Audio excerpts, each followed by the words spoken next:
మీరు అన్నారు 6 రోజులు గ్యాంగ్టాక్లో పనిచేశాను. బాధ అనిపించలేదా? ఎందుకు వచ్చారా ఈ ఉద్యోగం? లేదు, ఈ ఉద్యోగం చాలా తీసుకున్నారా?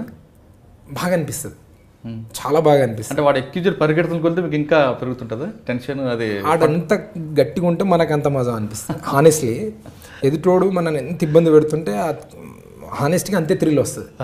100% చెప్పగలను. ఎనీ ఇన్వెస్టిగేషన్ ఆఫీసర్ ఫీల్డ్ ఉండేవానికి అవతలోడు మనల్ని ఎంత విసిగిచ్చి మనం 100 అజంప్షన్స్ చేస్తాం. యాక్చువల్లీ ఒక కేసు రిపోర్ట్ కాగానే ఆర్ మైండ్ విల్ 100 డైమెన్షన్స్ ఇస్తుంది. ఇలా అయి ఉండొచ్చు, ఇలా అయి ఉండొచ్చు. 100% అది 100 కావు. ఇన్వెస్టిగేషన్ స్టార్ట్ చేసినాక 101 తేలుద్ది. అదే బ్యూటీ అన్నట్టు. అది పట్టుకున్న తర్వాత తీసుకొచ్చి ఆ ఫీల్ వేరే ఉంటుంది. ఆల్రెడీ మా కానిస్టేబుల్ చాలామంది సిక్ అయిపోయి ఉంటారు. అప్పటికే పాపం 20 రోజులు అవుట్ ఆఫ్ స్టేషన్. అంటే మనకు టిపికల్గా మాకు అకామిడేషన్లు అలా ఏమి ఉండవు.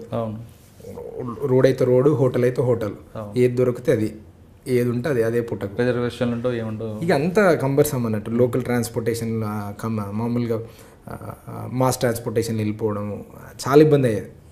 అలా అంటే ఎక్కిజుడు ఎంత మీకు స్టఫ్ టైట్ చేస్తుంటే అంత మీకు మజా వస్తుంటుంది. అది ఇంట్రెస్టింగ్ అనిపిస్తుంది. అటు వెంటనే దొరికిపోతే మజా ఉండదేమో. ఉండదు అసలు, 100% ఉండదు. 100% ఎందుకు దొరికడరా వీడియో అనుకుంటారా? అలా ఏమి ఉండదు.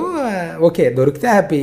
కానీ ఇట్లా మంచి టెక్నికల్గా వేసి మంచిగా బ్యాక్ అండ్ టెక్నికల్ అనాలిసిస్ చేసిన తర్వాత అంటే మీ మైండ్ కూడా చేంజ్ అవుతుంది. ఇంత ఇంటర్ స్టేట్లు, పట్నాలో కొన్ని రోజులు operation, followed by Kolkata, followed by Gangtok, ఇన్ని స్టేట్లలో ఇంటర్ స్టేట్ ఆపరేషన్ చేసి ఒక్కడి గురించి అది చేసి అందులో వాడు దొరికితే ఆ ఫీల్ వేరే. సార్ మీరు చెప్తున్న గ్యాంగ్టాక్ ఏరియాలో, హిల్స్ ఏరియాలో ఆ టవర్ లొకేషన్ ఎలా ట్రాక్ చేస్తుంటామండి? మీకు ఇక్కడ ఎవరు మానిటరింగ్ చేస్తుంటారా లేదా? లేదు, అక్కడే ఫీల్డ్లో అక్కడే మనకు ఇక్కడ ఎంఎస్పీస్ మొబైల్ సర్వీస్ ప్రొవైడర్స్ మనకు లైవ్లో లొకేషన్స్ ఇస్తూ ఉంటారు. దాని బేస్ మీద టవర్ లొకేషన్స్ అనేది 100% ఇవ్వవు. వీడి ఇక్కడ ఉండడానికి ఎప్పుడు అజ్మూత్ అనే ఒక కాన్సెప్ట్ ఉంటుంది. Probably you have to verify in that direction. ఇప్పుడు ఫర్ ఎగ్జాంపుల్ విలేజ్ అనుకోండి, it is so easy to identify అనే particular tower location. Probably comparatively in urban area అదే టవర్ లొకేషన్లో కొన్ని వేల మొబైల్ ఉంటాయి. Too difficult that too in Gangtok is urban, that too with hill station. అందుకే ఈ location డైరెక్షన్లో ఉన్న హోటళ్ళు, లాడ్జ్లు అన్నీ కవర్ చేస్తే వెళ్ళిపోయినాం. 3 స్టార్ హోటళ్ళు, 5 స్టార్ హోటళ్ళు, రోడ్ సైడ్ హోటల్ లాడ్జ్తో సహా. అంటే ఒక 6 days ఇక పొద్దున్న లేవగానే మార్నింగ్ 5:36కి లేవాలి, కానిస్టేబుల్ చేసుకోవాలి, ఇక తిరుగుతూనే ఉండాలి. సార్ ఫస్ట్ కేసులో మీరు సక్సెస్ అయినందుకు మీ ఆఫీసర్స్ ఏమన్నారు? హ్యాపీ, అందరూ హ్యాపీ. ఎందుకంటే ప్రెస్టీజియస్, దట్ టు ఇంతమంది విక్టిమ్స్ ఉండడం వల్ల ఎవ్రీబడి ఈజ్ సో హ్యాపీ. అప్పుడు అనురాధ మేడం ఉండే, మన ప్రభాకర్ రావు సార్ ఉండే. ప్రభాకర్ రావు సార్ ఇక జమ్ అన్నట్టు. అసలు అంటే ఒక టాస్క్ ఇస్తే కంప్లీట్ చేసే కనిపించాలి సార్. అంటే ప్రాపర్గా ఫాలో అప్ ఉంటుంది సార్ది. అట్లా. నెక్స్ట్ కేసు అండి? నెక్స్ట్ ఇంపార్టెంట్ కేసు చాలా చేసాము. మెయిల్ హ్యాకింగ్ కేసెస్ అని ఉంటాయి. మెయిల్ హ్యాకింగ్ ఎలా అంటే ఇది ఒక almost like organised crime.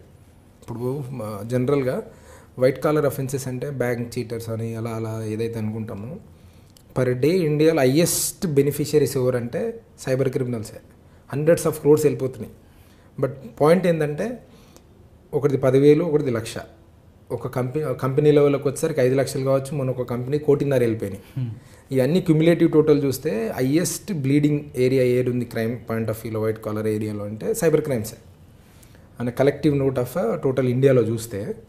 So ఇట్లనే మాకు ఒక కంప్లైంట్ వచ్చింది. సమ్ కార్పొరేట్ కంపెనీ, చాలా పెద్ద కంపెనీ, హైదరాబాద్ బేస్డ్ కార్పొరేట్. వాళ్ళ కంపెనీ పేరు మీద వెబ్సైట్లు ఓపెన్ చేసి, అంటే ఆల్మోస్ట్ సిమిలర్ వెబ్సైట్ ఉంటుంది. ఆ కంపెనీ ఫార్మసీ రిలేటెడ్ అది. సో అందులో మెన్షన్ చేసి ఉంటారు పాసిబుల్. ఇప్పుడు స్కెడ్యూల్ డ్రగ్స్ అని ఉంటాయి కదా, అంటే which are drugs doctor prescription రాసినాయి సంథింగ్ అలా. ఇప్పుడు నామ్స్ ఉన్నాయి కదా, ఎంఏ నామ్స్ కానీ వాట్ ఎవర్ ద నామ్స్. ఈ డ్రగ్స్కి సంబంధించి సేమ్ వెబ్సైట్ ఇంకోటి ప్యారలల్గా మెయింటైన్ చేస్తుంటాడు. సేమ్ డ్రగ్స్ డిస్ప్లేలు ఉంటాయి. అదర్ దెన్ వీలే కాకుండా ఇంకా కొన్ని క్రిటికల్ డ్రగ్స్ కూడా ఉంటాయి. వాళ్ళు మనకు కంప్లైంట్ ఇచ్చారు, ఇది మా బ్రాండ్ నేమ్ పోతుంది సార్. అన్నిటికన్నా ఇంపార్టెంట్ ఏంటంటే బ్రాండ్ నేమ్ పక్కన పెడితే కీపింగ్ అసైడ్, ఎవరైతే ఇది మా ఒరిజినల్ బ్రాండ్ అని నమ్మి ఎవరైనా కొనుక్కొని వాళ్ళు కన్జ్యూమ్ చేస్తే larger scale of public health will be get affected. Plus ఆ వెబ్సైట్లో ఏదైతే డ్రగ్స్ ఫర్ సేల్ పెట్టుకున్నారో which are almost like ban drugs ఉంటాయి కొన్ని, మనకు కంప్లైంట్ వస్తుంది. రెగ్యులర్ అగైన్ వెబ్సైట్ డొమైన్కి సంబంధించి మనం ఇన్ఫర్మేషన్ కలెక్ట్ చేసుకోండి. బ్యాక్ ఎండ్ అంతా టెక్నికల్ ఇన్వెస్టిగేషన్ చేసి. సైబర్ క్రైమ్ బ్యూటీ ఏంటంటే రెగ్యులర్గా మన క్రైమ్స్కు సైబర్ క్రైమ్స్ తేడా ఏంటంటే అందరూ క్రైమ్ కాగానే పరిగెత్తారు. మేము అలా ఉండదు. ఫస్ట్ ఇన్వెస్టిగేషన్ చేస్తాం, పక్క నారో డౌన్ అయింది అనుకున్న తర్వాతనే మూవ్మెంట్ చేస్తాం. మిగతా పోలీసులాగా మీరు పరిగెత్తడాలు ఉండదు. Anything reports to cyber crimes 100% వీడు దొరుకుతాడు అన్నాకనే వి స్టార్ట్ మూవ్. అంటే back and technical investigation maximum అయిపోయి ఉంటుంది అప్పటికే. వెబ్సైట్కి సంబంధించి కలెక్షన్ ఆఫ్ ఇన్ఫర్మేషన్, ఆ వెబ్సైట్ ఎక్కడ హోస్ట్ అయింది, దాని పేమెంట్స్ ఎవరు చేస్తున్నారు, ఆ వెబ్సైట్కి సంబంధించి ఇన్ అండ్ అవుట్ అన్నీ రెడీ చేసి ఉంటాం. అట్లా మనం ఇన్వెస్టిగేషన్ స్టార్ట్ చేసిన తర్వాత అంటే వీళ్ళు క్రిమినల్స్ కూడా చాలా తెలివిమీరిపోయారు. ఎట్లా ఇప్పుడు వెబ్సైట్కి సంబంధించి హోస్టింగ్ ఎక్కడో దేశంలో చేస్తారు, దానికి పేమెంట్ కూడా అవుట్ ఆఫ్ ఇండియాకి వెళ్ళే పేమెంట్ అయ్యిద్ది. సైబర్ క్రైమ్స్ ప్రాబ్లం ఏంటంటే జ్యూరిస్డిక్షనల్ ఇష్యూ. ఎలా ఇప్పుడు ఇక్కడ ఫిజికల్ అఫెన్స్, బాడీలీ అఫెన్స్లో అయితే మనకి Indian jurisdiction, anywhere you go are jurisdiction fall into the picture. Cyber క్రైమ్స్లో ప్రాబ్లం ఏంటంటే మెజారిటీ ఆఫ్ ది క్రైమ్స్ ఎట్లుంటాయంటే connected to the across the globe. Okay, other than country. ఇప్పుడు నేను పక్క దేశంకు ఇన్వెస్టిగేషన్ చేయలేము, దానికి మనకు సపరేట్ లేట్ డౌన్ ప్రొసీజర్స్ ఉన్నాయి. ఇప్పుడు ఎంలాట్ అని, ఎల్ఆర్ అని, mutual legal agreement treaty, letter of regulatory, అదంతా procedural oriented. It will take taking and cumbersome works ఇవన్నీ. సో మనకున్న స్కిల్ తోటి అక్కడ ఏదైతే వెబ్సైట్లో మెన్షన్ చేసిన నెంబర్లతో ట్రాక్ చేయడం మొదలుపెట్టినాం. మేము ఒక కస్టమర్ లెక్క అప్రోచ్ అయ్యి చాటింగ్ చేసినాం, వాళ్ళకు కొన్ని ట్రాకర్స్ వేసినాం, రిటర్న్గా వాళ్ళ సిస్టమ్స్లో కొన్ని బగ్స్ వేసినాం. ఫైనల్లీ వి ఫౌండ్ వాళ్ళు బంజారా హిల్స్లో ఆపరేట్ చేస్తున్నారనేది మనకి ఇన్ఫర్మేషన్. అక్కడికి వెళ్ళి చూస్తే మొత్తం స్లమ్. మళ్ళీ డౌట్ మాకు, ఇంత టెక్నాలజీ ఉన్నోడు స్లమ్లో ఎందుకు ఉంటాడు? ఫిర్ బి ఒక డే మొత్తం ఎఫర్ట్ చేసినాం. ఆల్మోస్ట్ హోప్లెస్ సిచ్యువేషన్, ఆల్మోస్ట్ ఇదే టైం 5:36. ఏంది పరిస్థితి అని అలా వచ్చేస్తుంటే ఒక పిల్లోడు ఇచ్చింది మాకు hint. End of the day police 10-20% చేస్తే 80% సిటిజన్సే ఇస్తారు ఇన్ఫర్మేషన్. ఎంత మేము ఇన్వెస్టిగేషన్ చేసినా సిటిజన్ ఆ రెస్పాన్సిబుల్ ఎవరు ఉంటారో వాళ్ళే పరిగెత్తుకుంటూ మా దగ్గరకు వస్తారు. సార్ పలానా ఏరియాలో పలానా ఫిష్ ఉంది, అట్లనే ఒక పిల్లోడు వచ్చాడు. ఆ లాస్ట్ ఇంట్లో 2 ఫారినర్స్ ఉంటున్నారు సార్. మేము ఆ పిల్లోడికి మీరు ముందు అడిగారా? లేదు, మేము వెతుకుతుంటే అప్పటికి వాళ్ళని వీళ్ళని అడుగుతుంటే చిన్న పిల్లోడు, మళ్ళీ ఏజ్ ఆఫ్ 15 years. ఆయన మేము ఎందుకు ఎంక్వైరీ చేస్తాం, వాళ్ళని వెళ్ళి అడుగుతుంటే ఇన్ఫర్మేషన్ గురించి స్టిల్ ట్రయింగ్. లాస్ట్గా పిల్లోడు వచ్చి చెప్పింది, మంచి వైటల్ ఇన్ఫర్మేషన్ ఇచ్చి, ఆ లాస్ట్ బిల్డింగ్లో ఆ చిన్న పోర్షన్ ఉంది కదా సార్, అందులో 2 ఫారినర్స్ ఉంటారని. మాకు డౌట్, అసలు ఫారినర్స్ ఇస్లాంలో ఎందుకు ఉంటున్నారు? ఎందుకంటే మాకు టవర్ లొకేషన్ బేస్డ్ వస్తుంది, అక్కడ సెర్చ్ నడుస్తూ ఉంది. ఆ ఫోన్లు ఏవైతే కనెక్టెడ్ ఉన్నాయో అన్ని స్విచ్ ఆఫ్ పెట్టుకుని, బై ద టైమ్ ఈ నోస్ దట్ మేము ఇంక్లూడింగ్ చేసినాం ఆయన సిస్టమ్, అది ఇదంతా క్లారిటీ ఉంది ఆయన. సరే అక్కడికి వెళ్ళి ఆ ఇంటి పరిస్థితి చూస్తే ఘోరంగా ఉంది. స్లమ్. డోర్ కొడితే ఓపెన్ చేయరు, ఎంత కూడా గట్టి కొట్టినాము. సరే గట్టి కొడితే ఒక లేడీ ఓపెన్ చేసింది, నైజీరియన్ లేడీ. ఆమె నేను ఇలా అంటే ఆమె 100 times మళ్ళీ నన్ను ఇలా అంటుంది వెనకాల. నేను 1 time ఇలా అంటే 100 times ఇంకా గట్టిగా, మనకన్నా మస్క్యులర్ ఉంటారు కాబట్టి ఇక బై డిఫాల్ట్గా లోకల్ పిఎస్ అసిస్టెన్స్ అది తీసుకొని, ఉమెన్ ఉంది కాబట్టి మళ్ళీ అంత అసిస్టెంట్ తీసుకొని కాంప్లెక్స్ రావద్దని తీసుకొని 2 నైజీరియన్స్ ఇమీడియట్ అక్కడే స్పాట్లో లీగల్ ప్రొసీడింగ్స్ ఏమున్నాయో కంప్లీట్ చేసుకున్నాం. తీసుకొచ్చిన తర్వాత మాకు అర్థమైంది ఏంటంటే వీళ్ళు ఎప్పుడో 2012 వచ్చారు ఇండియాకి 6 months వీసా మీద.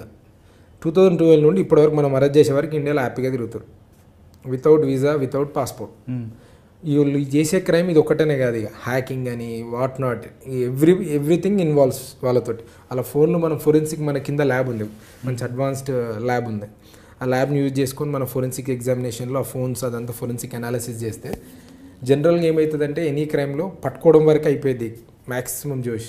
సైబర్ క్రైమ్స్లో ఏముంటుందంటే బ్యూటీ, పట్టుకోవడం వరకు 50% ఉంటే ఫాలోడ్ బై ఆ ఫోన్స్ అవన్నీ ఫోరెన్సిక్ ఎగ్జామినేషన్ చేయడం అనేది టూ క్రిటికల్. ఇంకా పెరుగుతుంటుంది అంటే ఆయన డెప్త్ తెలుస్తుంది మనం ఆ ఎగ్జామినేషన్ చేస్తే. మళ్ళీ ఇంకో హ్యాకింగ్ కేసులు ఇన్వాల్వ్ ఉంది, సేమ్ బ్యాచ్, మళ్ళీ స్పాట్లకి అరెస్ట్ చేసి ఈ కేసులో మన కన్విక్షన్ కూడా వచ్చింది. ఫస్ట్ టైం నైజీరియన్స్కి బ్యూటిఫుల్గా కన్విక్షన్ కూడా వచ్చింది. Very good. అట్లా జనరల్గా కన్విక్షన్ రేట్ వేరే లో, బట్ సైబర్ క్రైమ్స్లో రిలేటివ్లీ కొద్దిగా కన్విక్షన్ రానికి ఎక్కువ అవకాశం. మీరు చూస్తున్నారు ఐ డ్రీమ్ న్యూస్ని. మీరు చూస్తున్నది ఐ డ్రీమ్ న్యూస్. అంటే కళలని నిజం చేస్తూ ప్రజలకి నిజాలని కళల ద్వారా తీసుకొచ్చే ఐ డ్రీమ్కి మై బెస్ట్ విషెస్. మీరు చూస్తున్నది ఐ డ్రీమ్ న్యూస్. మీరు చూస్తున్నారు I dream channel. For more videos please subscribe I dream. మరిన్ని వీడియోల కోసం ఐ డ్రీమ్ని సబ్స్క్రైబ్ చేయండి.